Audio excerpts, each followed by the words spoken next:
The Water Castle by Megan Frazer Blakemore. Illustrations by Jim Kay. For Jack, because he let me write it. Chapter 1. Their mother had tried to make the trip seem fun, like a vacation. "We're going to Maine, dear," she cooed to their father. His lack of response reminded Ephraim, Price, and Bryn that this trip had nothing to do with fun. It had been 3 days since Bryn had found their father in his studio, and they had gathered at the hospital. A breakdown, like a car on the side of the road. But it wasn't the car, it was their father. Some sort of misfiring connection in his brain. They'd had to wait several hours in the cheery green waiting room before the official diagnostic had come. A stroke. Their father's life had been full of strokes carefully placed on a canvas. This was nothing like that. It was on the left side of his brain, his mother had told them. That affects the right side of his body. Also his ability to speak. His non-responsiveness, though, that's a little unusual. That word had stayed with Ephraim ever since. Unusual. It meant atypical. It meant it was something his mother couldn't understand, couldn't fix. They drove north, up the highway, and then off the highway, through towns enforced with leaves and brighter shades of orange, red, and gold. It seemed to Ephraim like they were driving through a photo on a calendar. At the hospital, their mother had told them about a former medical school instructor of hers. Dr. Winters is an expert in the field. He's a country doctor up in Maine now, semi-retired. He said he'd take on your father's care as a special case. Her voice cracked. I thought we could go to the family house. The siblings had exchanged looks. The house in Maine was more mythical than actual. Their mother had been contacted by a lawyer years before and told of an inheritance. Their parents drove up to see it and returned awash with ideas. A summer home, a family retreat. As of yet, they had never been. In the car, Ephraim tried to talk to his mother, though in an awkward and stumbling way, about whether Maine was the best place to go when they lived so close to the best hospitals in the world. Her face darkened, and she said, "This doctor is an expert. We're getting the best." He had not pressed her any more. The three siblings sat shoulder to shoulder in the back seat of the SUV. Price squeezed a tennis ball. He always kept it with him, tucked into a pocket, pulling it out when he needed something to distract his mind. Bryn read a book so thick she could barely hold it in her small hands. She turned the page. She was 9, slight, with her hair cut in a severe bob that made her eyes look big and dark as winter lakes. She chewed on her lip as she read. Price, too, seemed untouched. His sandy brown hair flopped down into his eyes. He squeezed the tennis ball, though, fast and hard. Stuck in the middle, Ephraim had not thought to bring anything with him, so all he could do was look out the window while raking his fingers across the wails of his corduroy pants. It made a shrift sound that he found oddly comforting. Coming out of one of the forests, he saw the sign. Welcome to Crystal Springs. Population 1,716. A wondrous little place. Wondrous. Ephraim wasn't sure that was even a word. You won't believe this place when you see it, their mom said. I can't believe we haven't made it up here before now. It's amazing. You guys are going to love it, I know it. I wish I'd had the chance to come here when I was your age. It's just perfect for exploring. She drove with both hands on the steering wheel, stealing glances at her husband as she drove. And the stories, my goodness, the stories my grandfather used to tell me about his great-uncle, Orlando Appledore. Quite a name, huh? She glanced in the rearview mirror for a response that did not come. Undaunted, she continues, he was a hoot, it sounds like. He was always coming up with these crazy inventions, like, oh gosh, I can't even remember. Something about changing the weather, a cloudbuster or something like that. No one was really in the mood to hear the stories of the family. Not even Bryn, who usually loved such a thing. A mile or so later, they drove into the main part of town. A church, white and bright as new paper, was the first building they saw. They passed the town hall, a little yellow building with an American flag waving softly out front. The library was a brick box of the building, with columns around the front door and a stone lion out front. They rolled past the Willie Five and Dime, which was advertising a sale on gourds, Ouija boards, and pumpkin pie filling. 2 old men sat on the bench outside. Each wore a polo shirt and a golfing hat. On the other side of the street was a bakery with two cafe tables out front. A couple sat drinking coffee and holding hands. Another couple strolled by and stopped to talk. "Isn't it just adorable?" their mother asked. "I don't know why it's not a tourist destination." It wasn't a tourist destination, Ephraim knew, because it was about 3,000 light years from civilization. On the edge of the downtown section, they passed a park with a white gazebo decorated with pumpkins. A toddler flew a kite, with his father on the edge of the lake, while the group of older boys kicked around the soccer ball.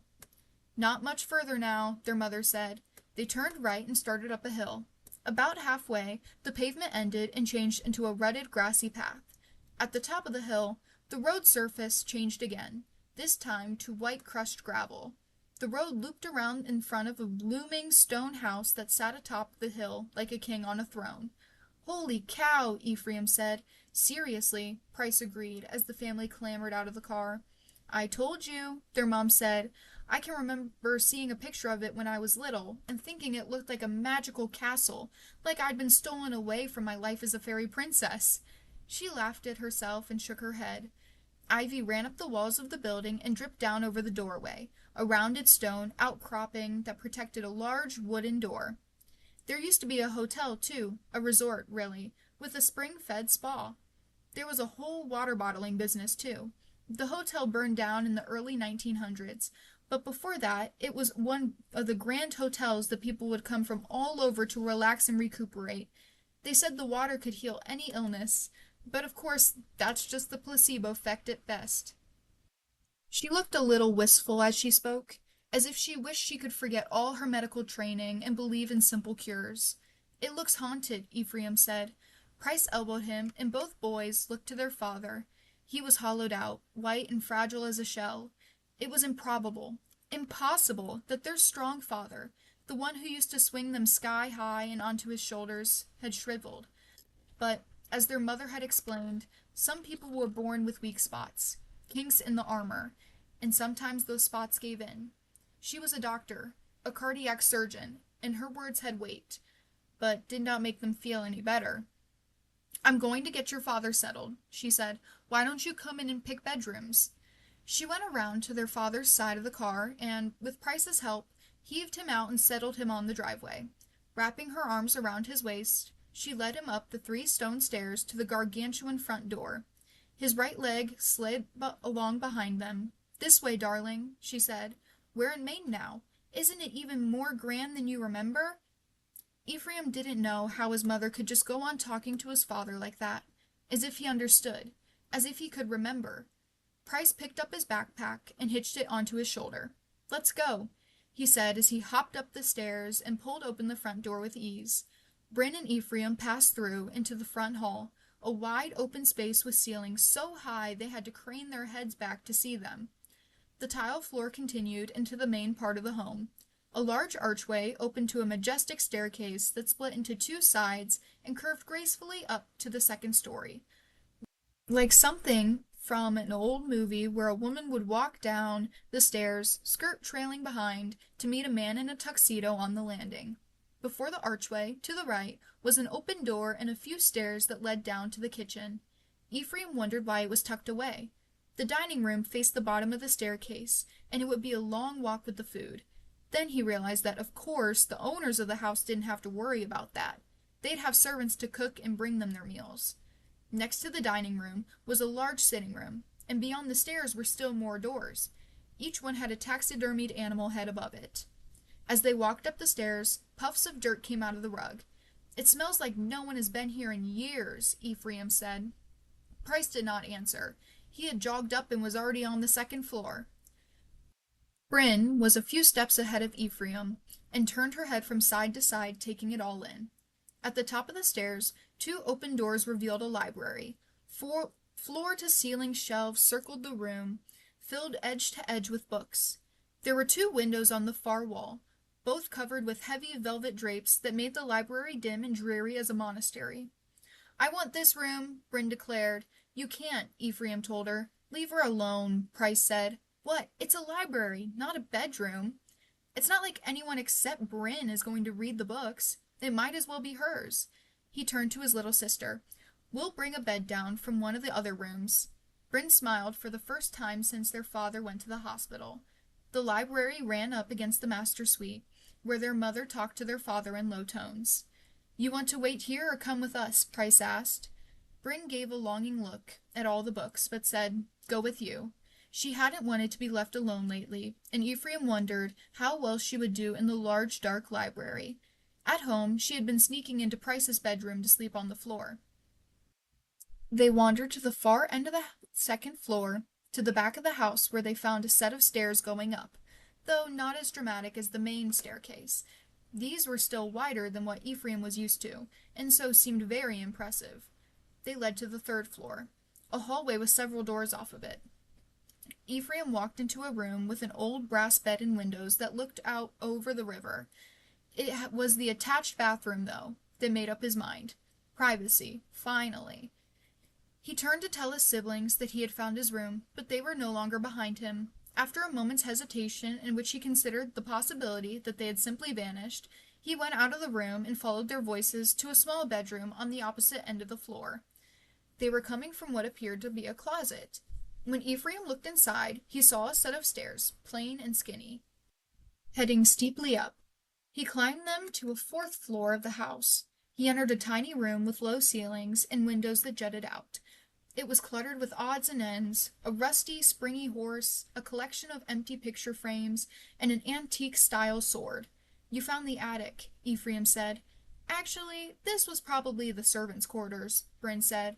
Those staircases down might have led to the nursery. Price left the first room and headed to the second. The others followed. This room had a small bed with a white metal headboard and no mattress. It was pushed up against the wall, and there was nothing else in the room, just bare floorboards painted gray. Bryn tucked her small, warm hands into Ephraim's, and he was glad to know he wasn't the only one creeped out by the space. Price moved on to the next room. Huh? He said. Bryn and Ephraim came in after him. The room was sunny, but stacked with trunks. What had caught Price's attention was a set of stairs going down. The three descended and found themselves in yet another room. This isn't the third floor, Ephraim said. We didn't go down enough stairs. It's the 3.5 floor, Bryn said. My room, Price said. You want to go up and then down to get to your bedroom? Ephraim asked. Of course Price did. He was like the Spartan soldier. Like, harder something was, the more he enjoyed it. Bryn walked around the edge of the room. I just can't figure out where in the house this is. It would have to be sticking out, and I didn't notice any shapes from the outside. It's just some architectural trick, Ephraim explained. It's cool, Price said. Bryn said, It's impossible. Clearly it's not, Ephraim told her, although Bryn tended to be right. Price put his hands on her shoulders. Why don't you look it up? I bet there's something about it in your library. Maybe, she said. She shook free of his hands and went to the window, which offered a view of the postcard-perfect town. Crystal Springs isn't on the map. It's a very small town, Price told her. I checked in the main gazetteer Mom had. Then I checked online maps. Then I checked with the U.S. Geological Survey. Maybe it's not really a town, Ephraim said. It could be part of a bigger town, like a village or something. You know, like Coolidge Corner is a part of Brooklyn. Maybe, she said again. She turned from the window, her hair swinging around on her face. On the center of Price's bed was a small, handmade doll, with brown skin and yarn hair that had grayed with age. Here you go, Bryn, Price said. Take this doll as a... what's it called? Protector of the house? A talisman, Bryn said. Right. Bryn regarded the doll for a moment, then took it from her brother's outstretched hand. Let's go see Mommy and Daddy. On her 7th birthday, she had declared herself too old to call them that, but she had lapsed back to it after their father's stroke. She was the one who had found him. He was sitting in his studio, staring at the painting on his easel. It was of a petal falling off of a hyacinth. His own paintings were more abstract, but for work he painted greeting cards. This one had been a sympathy card. Bryn had found him staring at it, moving his lips wordlessly. She had tried to speak to him, but he would not respond. Okay, sure, Price said. He dropped his backpack on the bed. Let's go. They climbed up the stairs, through the smaller bedrooms, and down the stairs. Are you sure you want to live so far out of the way? Ephraim asked. What's the matter? Are you afraid to be by yourself?" Ephraim shoved Price, not that he even moved Price an inch. "It just seems antisocial is all," he replied. "I can work out and won't bug anybody," he explained. They clumped through the third floor, and then down to the second. Their mother emerged from the master suite just as they came out of the stairwell. "Your father is sleeping," she said. "I'm going to the grocery store we passed to get something for dinner. Can you boys unpack the car?" "Sure," Ephraim said. Price was already halfway down the stairs. They unloaded their belongings from the SUV into the entryway. "All set," Price called up to their mom. She came down the stairs holding Bryn's hand. "Come with me, Bryn?" their mother asked. Bryn nodded. After they left, Price and Ephraim carried the suitcases upstairs. Ephraim put his down in his room and looked around. Brass four-poster bed, window looking out towards the river, small bathroom. He let out a deep breath and tried to tell himself that everything would be okay. That's when he noticed the strange humming noise.